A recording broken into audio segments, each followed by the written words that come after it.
Hello बच्चों, आज हम पढ़ने जा रहे हैं our next chapter that is the some applications of trigonometry. हमने ट्रिग्नोमेट्री प्रॉपर्ली स्टडी की, उसके कंसेप्ट भी क्लियर किए। नाउ ट्रिग्नोमेट्री जो है हम डे टू डे लाइफ में कहां पे यूज करते हैं ये अब हमें पढ़ना है। देखिए, अगर हमें height of the building, height of the tower, distance between two ships in a sea, the distance between ship from the lighthouse, ऐसे अगर कैलकुलेट करने होते हैं डिस्टेंस, तो एक्चुअली हम ये मीटर टेप यूज करके तो नहीं कर सकते। इसके लिए हमें यूज होता है एप्लीकेशन ऑफ ट्रिग्नोमेट्री। बहुत बार ऐसे कुछ कैलकुलेशंस होते हैं जो हम एक्चुअली डिस्टेंस कैलकुलेट करके नहीं कर सकते। इसके लिए उसके मैप हमें पेपर पे ड्रॉ करने पड़ते हैं। With the help of that map we can calculate these distances. For example, distance of certain planet from the earth, distance of specific star from the earth, ये एक्चुअली हम calculate कभी भी नहीं कर सकते। इसके लिए हम यूज करते हैं एप्लीकेशन ऑफ ट्रिग्नोमेट्री। समझ में आ रहा है? अब देखिए, एक रिवर है, रिवर के एक बैंक पे आप खड़े हो और दूसरे बैंक पे ट्री है। ट्री का टॉप आप देख रहे हो। If you have to calculate the distance between tree from you, at that time you are not going to use the meter tape. For that purpose you have to draw a specific sketch on your paper, and with the help of that sketch you can find the distance between you and tree. Are you getting my point? ऐसे trigonometry का use किया जाता है। अब देखिए, ये some application of trigonometry सीखने से पहले हमें कुछ कंसेप्ट क्लियर करवाने होंगे। वो कंसेप्ट क्या है अब हम देखते हैं। देखिए, जब भी आप कुछ एग्जांपल रीड करते हो तो आपको तीन बातें पहले सोच लेनी चाहिए। तो पहली बात कौन सी होती है? यहाँ पे होता है line of vision. What is the line of vision? अब देखिए, ऑब्जर्वर कहीं तो भी खड़ा होगा और वो कौन सा तो भी ऑब्जेक्ट देखता होगा। फॉर एग्जाम्पल, मैं यहाँ पे खड़ी हूं और यहां से मैं सामने वाले ट्री का टॉप देख रही हूं, तो मेरी eye at the top of the tree, यहां से जो लाइन ड्रॉ की जाएगी जहां पे ऑब्जर्वर खड़ा है, eye of the observer and the object, इन दोनों के बीच में जो लाइन ड्रॉ की जाएगी, this line is known as a line of vision. So what is the definition of line of vision? It is the line drawn from the eye of the observer to the object viewed. वो observer जो object view कर रहा है, उस object से observer के आई की तरफ जो भी लाइन ड्रॉ की जाती है उसे कहा जाता है लाइन ऑफ विजन। अब देखिए, मैं कंसीडर करती हूं A is the position of observer. यहां से this is a tree, observer यहां से टॉप ऑफ द ट्री देख रहा है। This is the top of the tree. Let's see, PQ is the tree. Observer की पोजीशन है A. हम कंसिडर करते हैं this is the eye of the observer. और यहां से वो क्या व्यू कर रहा है? Top of the tree. Here we consider top of the tree is P. आपको ऐसा ही करना पड़ता है। जो भी ऑब्जेक्ट होता है उसको इमेजिनरी पेपर पे यहाँ पे कंसिडर करना पड़ता है, उसका स्केच ड्रॉ करना पड़ता है। अब मैंने इमेजिनरी कंसिडर किया, PQ is the tree, while P is the top of the tree और A is the position of observer. यहां से वो देख रहा है top of the tree। तो मैं A से P के पास जो भी लाइन ड्रॉ करती हूं, इस लाइन को कहा जाएगा लाइन ऑफ विजन। देखिए, यहां से A से व्यू कर रहा है P। ये बात क्लियर हो गई। अब दूसरी बात, जहां पे भी ऑब्जर्वर खड़ा होता है वहां से हमें एक हॉरिजॉन्टल लाइन ड्रॉ करनी पड़ती है, is known as line of horizontal और horizontal line. Are you getting my point? Observer की पोजीशन है, ठीक है, उसका आई की पोजीशन भी हम यही कंसीडर करेंगे।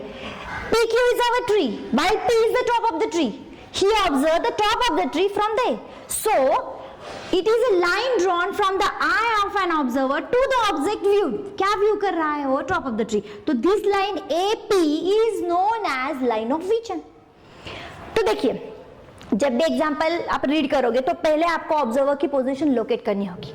उसके बाद जहां पे भी ऑब्जर्वर खड़ा होता है वहां से हमें एक स्ट्रेट लाइन ड्रॉ करनी पड़ती है। This AQ we consider as a horizontal line और AP is known as line of vision. ये दो बातें इंपॉर्टेंट होती है। समझ में आ रहा है? लाइन ऑफ विजन हमें समझ में आया, हॉरिजॉन्टल लाइन हमें समझ में आई। ये दो बातें मिला के हमारे दो आगे के एंगल बनने वाले हैं, angle of elevation and angle of depression.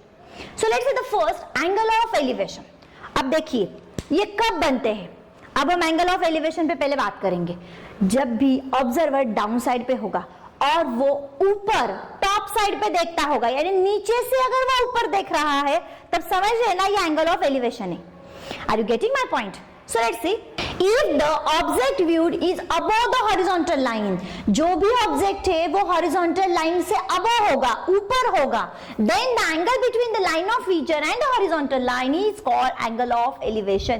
इसीलिए मैंने आपको बोला था जहां पे भी ऑब्जर्वर को आप खड़ा करते हो वहां से पहले आपको हॉरिजॉन्टल लाइन ड्रॉ करनी पड़ेगी, तब हम डिसाइड कर पाएंगे whether our object is above the horizontal line or below the horizontal line. If our object is above the horizontal line, then definitely here is the formation of angle of elevation. Okay, now देखिए here A is the position of observer. Observer की position है, मैंने A से एक horizontal line draw की थी, ठीक है, फिर ये ऑब्जर्वर A से हॉरिजॉन्टल लाइन के अबो हमारा ऑब्जेक्ट है, B इज आवर ऑब्जेक्ट, वो हॉरिजॉन्टल लाइन के अबो का ऑब्जेक्ट देख रहा है, यानी AB is our line of vision, viewed है ऑब्जर्वर A, ऑब्जेक्ट है B, ऑब्जर्वर और ऑब्जेक्ट से मैंने जो लाइन ड्रॉ कर दी, this is our line of vision. तो ये लाइन ऑफ विजन और हॉरिजॉन्टल के बीच में जो भी एंगल फॉर्म होता है, it is known as angle of elevation. Once more we read the definition,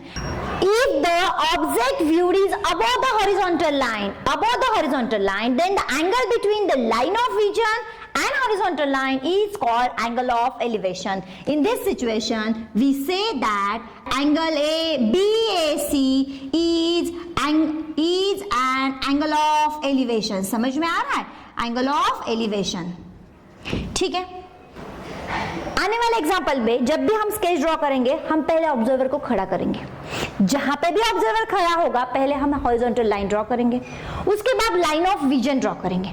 समझ में आ रहा है? ये बातें जब आपके क्वेश्चन में आती है, तब जब पहले आप इसे लोकेट करते हो, इसे स्केच बनाते हो, तब आपकी कंसेप्ट और भी क्लियर हो जाती है। ठीक है, अब ये एंगल ऑफ एलिवेशन आपको समझ में आ गया। Now next one, angle of depression. If the object viewed is below the horizontal line, then the angle between the line of vision and horizontal line is called angle of depression. Angle of depression क्या है? अभी हमने देखा elevation यानी horizontal line के अबो, यानी observer नीचे से ऊपर देख रहा है। अब डिप्रेशन यानी horizontal line के बिलो, यानी ऑब्जर्वर हाइट पे खड़ा है, वहां से वो नीचे देख रहा है। This is known as angle of depression. समझ में आ रहा है? एलिवेशन यानी नीचे से ऊपर देखना, डिप्रेशन यानी ऊपर से नीचे देखना। ये दो कंसेप्ट क्लियर करवा लिए ना आपने, तो definitely you can solve every example. ठीक है, अब देखिए मैं एक सिचुएशन लोकेट करती हूँ। A is the position of observer, observer खड़ा है तो definitely I have to draw the horizontal line, AC is the horizontal line.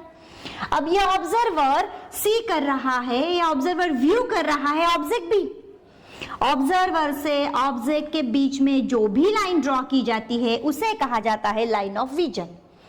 If object viewed is below the horizontal line, let's see, AC is our horizontal line, our object is below the horizontal line, then the angle between line of vision and the horizontal line is known as angle of depression. In this situation, angle BAC or angle CAB is the angle of depression.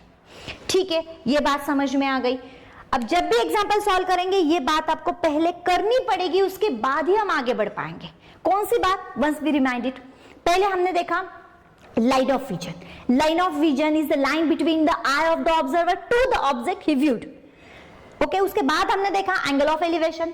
Second बात हो गई angle of depression. इसका मतलब observer ऊपर से नीचे देख रहा है, यानी आपका ऑब्जेक्ट जो है वो हॉरिजॉन्टल लाइन के बिलो है, तभी एंगल ऑफ डिप्रेशन फॉर्म होता है। और एक सिचुएशन हम देखने जा रहे हैं, कब ऐसा होता है? Alternate angle, angle of elevation and angle of depression एक स्पेसिफिक टाइम पे इक्वल होते हैं, तो वो सिचुएशन अब हम पढ़ने जा रहे हैं। अब देखिए मैं आपको एक सिचुएशन बोलती हूं, तब आपको समझ में आएगा। In this situation angle of elevation is equal to angle of depression. कैसा होता है? अब देखिए ये लाइट हाउस है, AB is our lighthouse. Observer is standing at the position A. A is the position of observer. हमें पता है जहां पे भी हम ऑब्जर्वर को खड़ा करते वहां से लाइन ऑफ, वहां से हम हॉरिजॉन्टल लाइन ड्रॉ करते। Let's see, AC is the horizontal line. अब ये ऑब्जर्वर लाइट हाउस के टॉप से सी में आने वाली शिप देख रहा है। Let's locate where D is the position of ship. वो वहां से शिप देख रहा है। समझ लीजिए ऑब्जर्वर ए पे है, ये AC is our horizontal line, horizontal line के बिलो हमारा ऑब्जेक्ट है, जो भी ऑब्जेक्ट वो व्यू कर रहा है is below the horizontal line, therefore here is the angle of depression, therefore angle CAD is our angle of depression. Are you getting my point? ये एंगल ऑफ डिप्रेशन हो गया थीटा। अब समझ लीजिए, ये AB लाइट हाउस है, C के पास होता है, यहां से हमारा C कंसिडर करते हैं, लेकिन जब भी हम C कंसिडर करते हैं we consider as a straight surface. अब देखिए, D is the position of ship, AB is the lighthouse, ये AC और BD, these two lines are parallel to each other. Are you getting my point? Why? Because this lighthouse is perpendicular to the surface. जब ये distance perpendicular 90 degree का है तो definitely AC and BD are parallel. And you know that if two lines are parallel, then alternate angles are congruent. That's why this angle ADB is also equal. अगर हम ADB के बारे में सोचते हैं तो ये ऑब्जर्वर है, ठीक है, ये ऑब्जर्वर है, ऑब्जर्वर ऊपर से नीचे देख रहा है, लेकिन हमें एंगल ऑफ डिप्रेशन की डेफिनेशन बताई गई है। If object view is below the horizontal line then the angle between line of vision and the horizontal line is known as angle of depression. अब ये लाइन ऑफ विजन है और horizontal line, इसके बीच का angle हमारा angle of depression बन गया। अगर हम इस सिचुएशन पे आते, अगर हम कंसिडर करते हैं हमारा ऑब्जेक्ट, अब ऑब्जर्वर शिप देख रहा है, शिप से भी ऑब्जर्वर को देखा जा सकता है। एट दैट टाइम ये हमारी लाइन ऑफ विजन है ही, इसको डाउनवर्ड साइड कंसिडर कर अपवर्ड साइड कंसिडर करते हैं, और ये हॉरिजॉन्टल लाइन है ही, तो इन दोनों के बीच का ये एंगल हमारा बन गया एंगल ऑफ एलिवेशन, यानी angle ADB is angle of elevation while angle CAD is angle of depression. अगर ऐसी सिचुएशन आती है तो ध्यान में रखिए ये एंगल हम डायरेक्ट इक्वल लेते हैं with the help of alternate angle. लेकिन ये अल्टरनेट एंगल क्यों है ये समझ में आ गया आपको? ये ऑब्जर्वर है इसलिए हॉरिजॉन्टल लाइन बनी, लाइट हाउस और सरफेस को परपेंडिकुलर होता है इसलिए 90 का बना और स्ट्रेट लाइन बनी। This two lines are parallel, therefore this two angles are alternate angle. ऐसे सिचुएशन के एग्जांपल हमें अभी स्टडी करने हैं, इसलिए मैंने आपको ये क्लियर कर दिया। जब भी कोई एग्जांपल आएगा तो मैं आपको डीपली और भी क्लियर करवाऊंगी।